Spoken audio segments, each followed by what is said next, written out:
No interior da capela que estava situada na praça central da pequena cidade de Primavera do Norte, Saulo, o padre, e Maria, sua freira assistente, conversavam deitados sobre a cama que ficava em um quarto nos fundos do altar, depois de passarem uma noite de amor.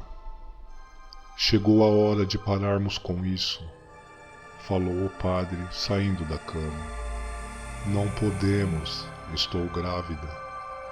Aquelas palavras atingiram Saulo como um raio. No entanto, tentou conter os ânimos tomando um copo d'água que pairava sobre a cabeceira. E quanto às pílulas, eu não as dei para que evitasse essa desgraça. Maria sentiu-se tão ofendida com aquelas palavras que caiu em prantos. Eu parei de tomar as pílulas porque te amo. Neste interim, Saulo agarrou a garganta daquela que o amava, apertando até que ela quase perdesse os sentidos.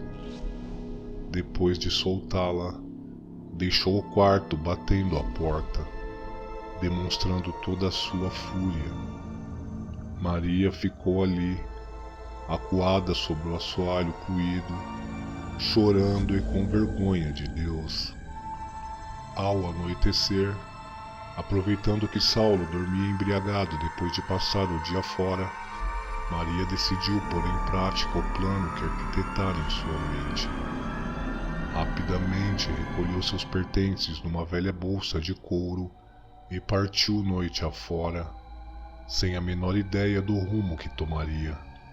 9 meses se passaram até que chegasse a hora do nascimento da criança.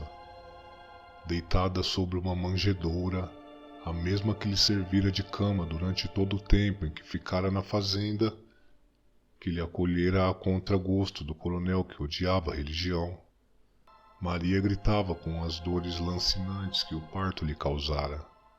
Tente se acalmar, senhora, aconselhou a serviçal da fazenda que tanto lhe tinha apreço.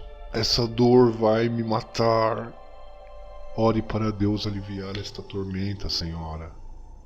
Deus está magoado comigo.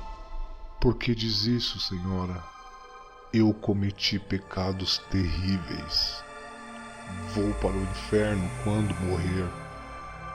A jovem serviçal fez o sinal da cruz como quem vê o próprio diabo. De repente, o coronel fazendeiro adentrou o estaleiro, pisando forte com suas botas de borracha.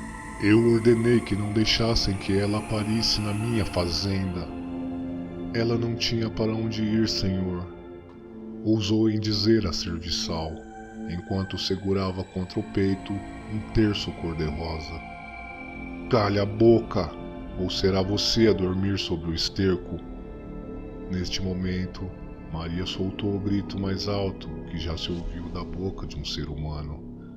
Então, a pequena criatura rompeu de suas entranhas para saltar sobre a face do fazendeiro.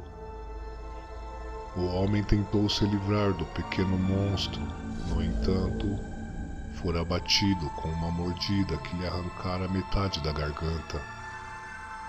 O sangue quente espirrou na face da jovem serviçal, que caíra desmaiada sobre o feno seco. Maria observava a prole que engatinhava devagar sobre seu corpo deitado na manjedoura, até ficar cara a cara com ela.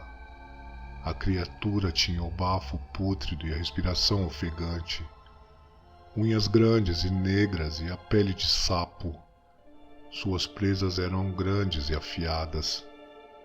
Foi quando uma voz demoníaca saiu de sua boca cheia de saliva.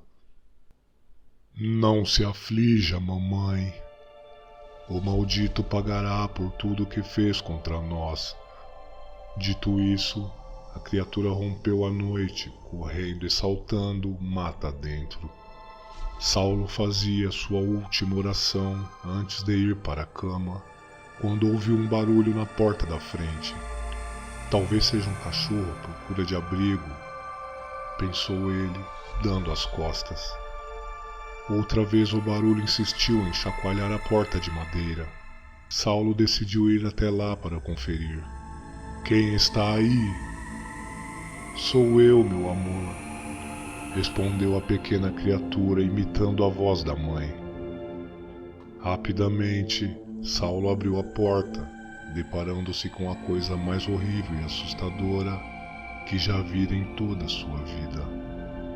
Sem que tivesse tempo para qualquer reação, Saulo fora atacado da mesma forma que o coronel fazendeiro, que da mesma forma fora ao chão, moribundo. Você causou tudo isso, disse a criatura. Saulo rezava de forma débil, tropeçando nas próprias palavras. Seu pai não pode ajudá-lo agora. Deus me perdoe, instou Saulo em suas últimas palavras.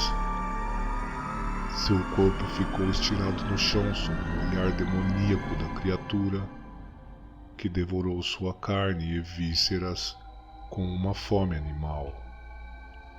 Dias se passaram até que em uma determinada noite, Maria acordou com algo a incomodá-la. Era o filho monstro que mamava em seu peito, enquanto a observava nos olhos.